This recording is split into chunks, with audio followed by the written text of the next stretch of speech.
Il est 14h.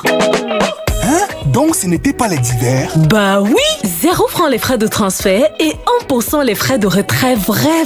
Rends-toi sur Max It. Orange Money. Subscribe to Masuk for a strong and prosperous economy. The 2Pm Newscast with Mapala Zita.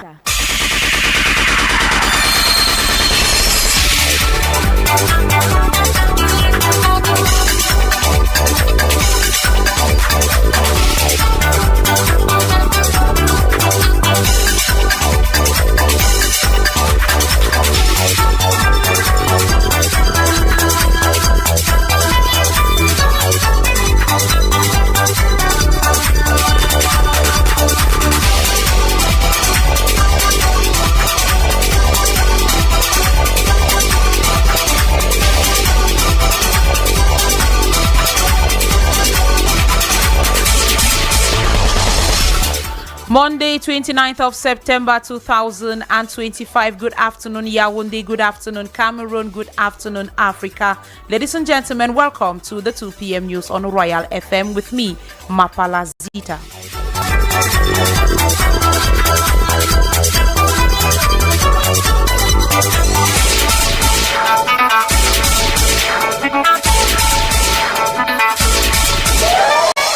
The importance of guarding our hearts against cardiovascular diseases is on spotlight today on the occasion of World Heart Day. Having a healthy heart is a lifetime kind of thing. It is highly determined by the type of life you lead and the things that we do, which means it is behavior determined. Plus, presidential aspirants are all over the country selling their vision to Cameroonians in a bid to grab more votes come October the 12th. Out of Cameroon, Ibrahim Traoré of Burkina Faso has once again accused Côte d'Ivoire of harboring opponents, this as he celebrated 3 years at the helm of his country. And in sports, Colombe Sportif has qualified for the second preliminary round of the CAF Championship. Ladies and gentlemen, those were the headlines. 2025 presidential election, a special page in the news. Joining me with our special page is Evans Williams Njobati. Good afternoon to you, Evans. Good afternoon, Mapala Zita.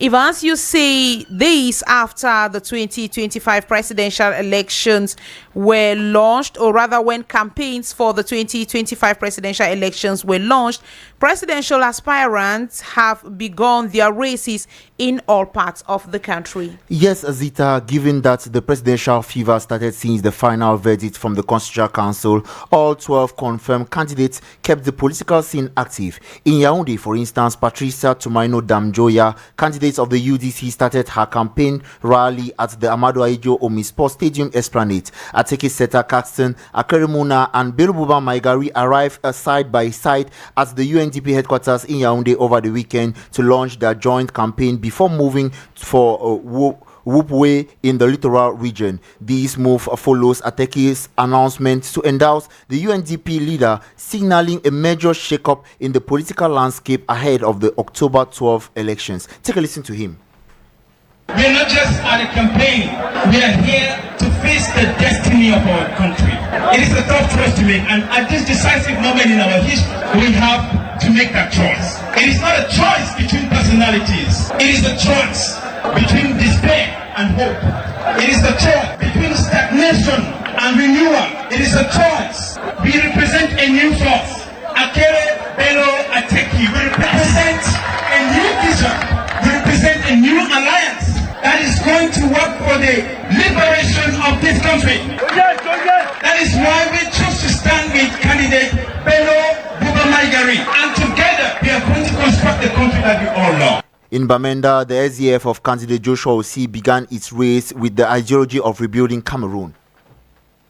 We will stop the violence in the Northwest and Southwest in the first 100 days of my mandate. We have the capacity to do this, and there is no other candidate who knows the Northwest and the Southwest better than I do. We have clear proposals on how to get them. For us to be able to solve the root causes of this crisis, which are political, we need to be able to discuss openly, frankly. At the end of this discussion, we table, by way of a referendum, a new social contract that is a new constitution which will be federal nature and with a semi-parliamentary regime. All the political prisoners who do not have blood on their hands should be immediately freed, because you need to build trust, you need to create an atmosphere where you can talk with people.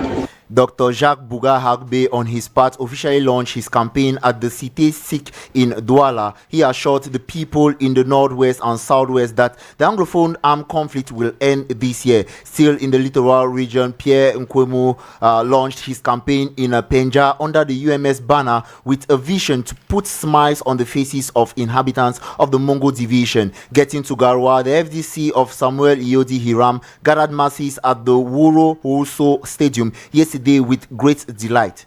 I had the opportunity to launch my campaign here. I think that Garwa is a crossroads of so many cultures, so many peoples. But Garwa also have a stronghold in our political history. Garwa has the mission to bring change at the head of our state by October 12th. I just came here to remind my brothers and sisters that we have the power within our hands to write a new page of our history. While the CPDM members in Bamenda massively took part in their campaign launch yesterday at the Congress Hall, where party members were asked to throw away their differences, embrace peace, and work together in order to give Paul Biya a historic victory. Philemon Yang is the regional president of the party. You can be sure that after seeing all the candidates, he is the best candidate we can ever have for the Northwest region. We're looking for peace, we're looking for development, we're looking for respect. We know him very well, and we prefer to be with a candidate we know rather than play with a candidate we don't know. We will strongly suggest to them that their choice in the past has been President Paul Biya, and it should again be their choice this time, so that we can build this country, look into the future, and prepare for ourselves for what is to come up. And as campaigns have officially begun, with presidential aspirants taking different slogans to the streets to try to woo voters in their favor, our reporter Gang Nadesh captured the sentiments and opinions of some Cameroonians regarding these manifestos. Her report. As the presidential election campaigns officially kicked off, candidates took to the streets presenting their vision for Cameroon's future through their manifestos. Kel Prince is, however, not impressed. According to him, the candidates lack visible strategies on how to build the nation's future. All they do is to tell us how evil the outgoing president or his system is. And that's not what we need. What we need is, what are you going to do? And of course, they do tell us what they are going to do, but they don't give us strategies. It's strategies we need, not I will build roads, I will build schools, I will build hospitals. Now, everybody could say that, but what are the strategies you are putting in place in order to do that? Not to have hours of speeches and talking, and all you do is to tell us how evil the outgoing system is. That's not what we need. How will we live from where we are right now to become better as a country? So, truly speaking, nobody is doing anything good right now. Ngwasiri Tanufom is rather concerned with a change in regime and not the competency of the candidates. SDF have the best. Copy that of Samuel Ejim. But you may have a good manifesto, but you don't have the population that will take you to achieve the goal. A sick boils down as you have nothing. So the key aspect is Cameroonians now are looking for somebody who can unseat the present regime. No matter how good your manifesto, no matter how good you are, no matter how bad you are, what Cameroon now is changed. He expressed admiration for the peaceful coexistence during the rally. First of all, campaign that was in Bamenda. The turnout was promising. And there's part of SZA and that of CPD. SZA was doing campaign at the Commercial Avenue. CPDM was doing campaign at the Congress House. The distant proximity was just very close. That is social peace. I feel peace. I feel social peace there. We have different ideologies, but we remain Cameroonians who fight for a common goal, for the well-being of Cameroonians. For his own part, Jukang Princely is not satisfied with the way things are unfolding, as he rather expected a consensus candidate. I'm not seduced yet because I had been hoping that way before campaigns begin, we would have been able to successfully have a consensus candidate. Unfortunately, we don't have. But the worry is, if we are all trying to achieve the same goals, why can't we rally behind one person so that it gives us the capacity to unseat the current regime? Because we've not had that, I'm not convinced. I look at most of the plans and they are beautiful, but I'm still looking for more. For the next 13 days, candidates will campaign vigorously, vying for the votes of Cameroonian citizens and hoping to win their trust come October 12 polls, which will determine the next president of the republic. With campaigns underway, economists have equally raised concerns over the production of political party campaigning kits and gadgets. As such, our reporter Jeffrey Tachum caught up with some experts in economy and finds in this report. The business around electoral gadgets represents an important that customize with the candidate's colors. Even though this activities is temporary, it allows small and medium-sized businesses to generate significant revenue and also to diversify their income source and strengthen their visibility in the market. But for other economists like Henry Kwam, this particular context of elections doesn't always guarantee maximizing profit due to political affiliations. The people making the payments are just as political as the people wearing them. So most parties are only going to find businesses who support them and give them the contracts. So I don't think it generates as much revenue as it should, if at all the tender process was fair, open and competitive. Meanwhile, Serafenberger insists on the economic potential of this recent wave of political campaigns. These local businesses on the day of electoral period also offer a unique chance to develop skills in production, marketing, and logistics by responding quickly to flow. In a nutshell, this period ahead of election is an opportunity for some businessmen to make money through the production of gadgets like t-shirts, logo confections, banners, flyers, just to name a few. And also noting that these 12 HUD contenders have since 10 a.m. today been called upon to collect the first installment of public funds reserved for campaign processes. Our newsroom got in touch with elections-related issues expert Dennis Kemlemo to know if this was timely. Of course, it is not one of the ways which the regime uses to incapacitate its rivals and opponents during elections to the detriment of the country is financial stifling. The financing of political parties is very poor, and the ruling party does not have that defect because they push well-to-do Cameroonians by will or by obligation. Members of the ruling party request them to finance civilian activities and campaigns. You heard about the millions that are being raised across one region to the other to support his campaign. If I'm not mistaken, it's 30 million francs to run the campaign. They have to give 50%, which is 15 million, before when the campaigns had already started, when this money was supposed to be disbursed ever since, which is nothing to write home about. I've been very active on elections. I know that 15 million for a parliamentary election is nothing. A parliamentary election is just a small constituency compared to the presidential election. The Minister of Territorial Administration, Paul Atanganji, has warned that no individual will be allowed to proclaim the results of the October 12 polls before the institution authorized to do so. Speaking during a press conference last Friday, the Minat boss, Paul Atanganji, once again called on candidates for the October polls to refrain from hate speech, tribalism, any actions that could compromise the peace of the country. Minister Paul Atanganji ushered these words while presiding over a security meeting at the South Regional Governor's office in the Boulevard. Take a listen to him. Despite our efforts to create a secure environment for a well-organized and peaceful presidential election, we not note with regret and bitterness that some candidates who have no political weight in the country's 360 subdivisions have the intention to destroy public order before, during, and after the presidential election. These unscrupulous politicians hope to achieve through street protests what they are unable to achieve through the ballot box. INAT's investigations have just uncovered a platform designed by some opposition unscrupulous politicians dedicated exclusively to compile the results at the close of the polls. These unscrupulous candidates want to manipulate public opinion and proclaim truncated results of the presidential election in their favor in defiance of the law in force, which clearly spells out the competent authorities responsible for vote count and the proclamation of results of the presidential election.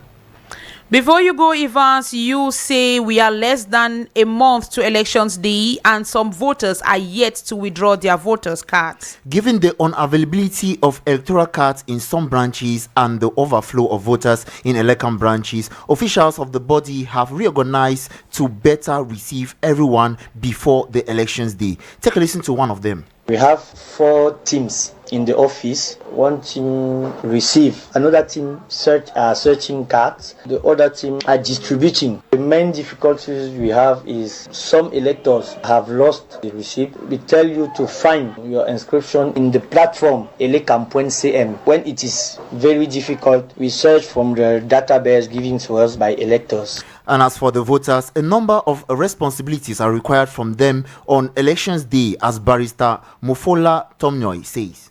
Voters have as responsibility to register. Secondly, to ensure that the information that they furnish to the election authorities conform. And 3, to vote on an election day in a peaceful manner, which falls within the spirit of voter education. Is very important for citizens because it is through this educational process that they are not only aware of their life, but they also were aware of the stakes involved in the whole process. It is true that most of them are naive. It's only by this means of education or further other means of education, like filter media, that they can easily be educated on what voting itself entails. The first danger of neglecting your responsibility to vote is if authorities conform, you risk not voting on the last. And the third, but not the least, 2025 presidential election, that was our special page in the news. And still to come in this newscast, we talk the proliferation of ex-students associations and their place in our society. They are primarily a humble court.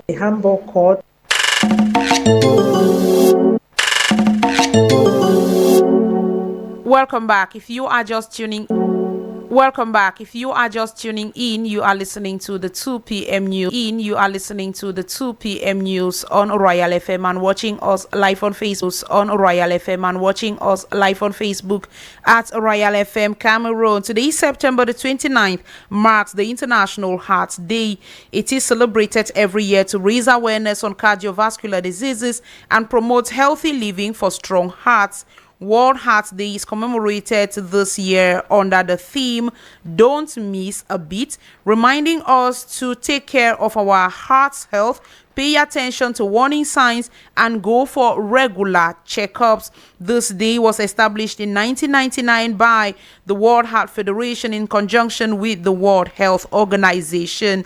Our journalism intern Christine Yomba interviewed some Cameroonians on how they safeguard their 1999 by the World Heart Federation in conjunction with the World Health Organization. Our journalism intern Christine Yomba interviewed some Cameroonians on how they safeguard their hearts. She recorded their views and compiled them in this vox pop. For me, I believe that one way to safeguard my heart is to be in peace with one another, with my family, with friends, to live good life. Yes, to be in harmony, that's it.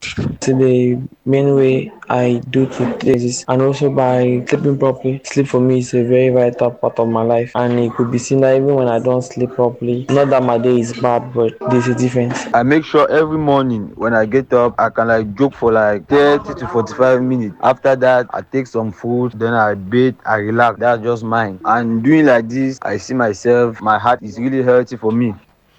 World Heart Day, according to the World Health Organization, is a reminder that the heart is an important body organ and must be healthy. Frinwick Crispin, in the following report, you interviewed a health expert on ways to maintain a healthy heart. Overall health or heart health is a crucial aspect of overall well-being that impacts individuals of all ages. Reason why it is vital to maintain a healthy heart. Dr. Tata Peter.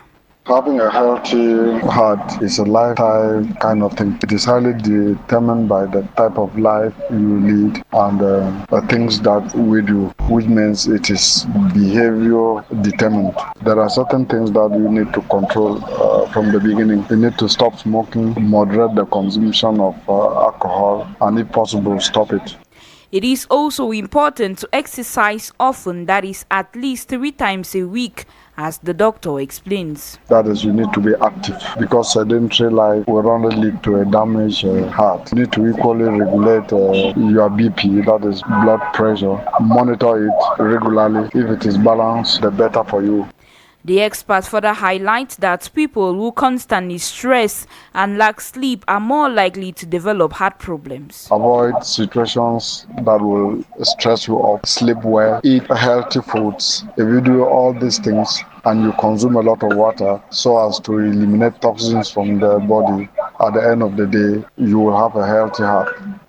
According to the World Health Organization (WHO), every minute 8 people die due to cardiovascular disease. We take you into the society where ex-student associations have become fundamental, acting as a bridge between graduates and their alma mater. These associations often build a community, fostering the sense of belonging among former students while contributing to the development of the school and the society at large. Glory Ngange spoke to a sociologist on the matter and compiled the following report. Ex-students associations are organizations formed by old students of a particular academic institution, groups that have been existing but only became popular with the advent of social media platforms. Gwenny Victorine leads some of the existing associations. The Sase Old Boys Associations, the Bobans, Okoyong Ex-Students Associations, PHS Mancon Ex-Students Association, GBHS Bamenda Ex-Students Association, so many of them. It's just that the social media has come now to throw more light on it, and more are coming up too because new schools have been created and their ex-students associations have been formed. These student associations contribute to the advancement of their former institutions through fundraising and other initiatives.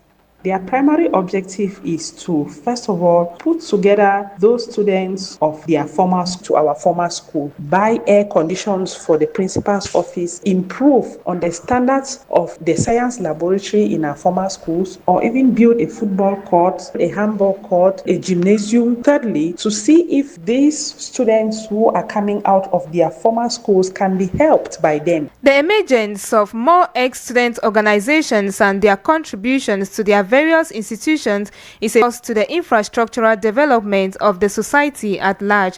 Gwenny Victorine once again. It is for the development of the whole nation, because if every ex-student association is doing one thing or the other, one developmental activity or the other in their various schools, they are coming together to unite and develop their nation. That is actually a good idea. Most ex-students associations, they have become very instrumental in most of the things that are happening in most schools today. School graduates who share the same educational experience often stick together upon completion through associations carrying out activities like organizing reunions, fundraising, mentorship programs, and networking events, contributing to the development of their schools and the society at large. Out of Cameroon without transition, Burkina Faso's President Captain Ibrahim Traoré has celebrated his 3rd anniversary at the helm of his country. In an address to the press last Sunday, September the 28th, Traoré took stock of his leadership in areas of defense, security, development, economy, diplomacy, and geopolitics. He also used the event to denounce numerous attempts establishing themselves in neighboring countries in the press as a rare base for terrorists. Thailand's new prime minister has said his government will propose a referendum to address an ongoing dispute with its neighbors Cambodia over a demarcation agreement. Prime Minister with its neighbors Cambodia over a demarcation agreement. Prime Minister Anutin Chan Virakul told the press today that in order to avoid further conflicts, the government will push for a vote on whether Thailand should revoke the existing memorandum of understanding on border issues with Cambodia. 5 Siak Sambo International Competition held in Yaoundé over the weekend, securing the title of champions, facing off against athletes from 8 African nations and a total of 50 competitors. Cameroon put on a spectacular display, capturing 16 medals across all categories. These impressive hauls include 12 gold, 2 silvers and 2 bronze medals. The Democratic Republic of Congo on their part placed second with 8 medals, while Niger, Equatorial Guinea and Guinea rounded up the top 5. An overview of the organization with the competitions coordinator. I think that this event is another great step for the development of Samba in Africa, not only in Cameroon. And for the second time, this international open event was held here in Cameroon, in Yaoundé, with 8 countries that took part in this event. And I would like to thank, first of all, the Ministry of Sports and Youth Education for all the support for the organization of this event. I would like to thank, on behalf of the International Samba Federation, National Olympic Committee, of course, Cameroonian Samba Federation and President Mr. Bassi for all this great organization. Of course, it's very important to thank the when you invest in football, you get results. Notably, Colombe Sportif of Jailobo is now the first Cameroonian club to reach this stage since Kotong Sport of Garoua during the 2022-2023 football season. They will face MC Algiers in the coming weeks with a coveted group stage spot on the line. A difficult task according to sports analyst Azombi Efata. I personally say I'm not being pessimistic. I stay positive, but I think for over 41 years we've had this Maghrebian hurdle. Most of our setbacks in CAF competitions for 41 years now. This has been done by Maghrebian club. 1984, Canon being beaten at the Cup Winners' Cup finals by Al Ahly of Egypt. In 2000, same Canon lost to Zamalek of Egypt at the Cup Winners' Cup. 2002, Tonnerre lost to GS Kabylie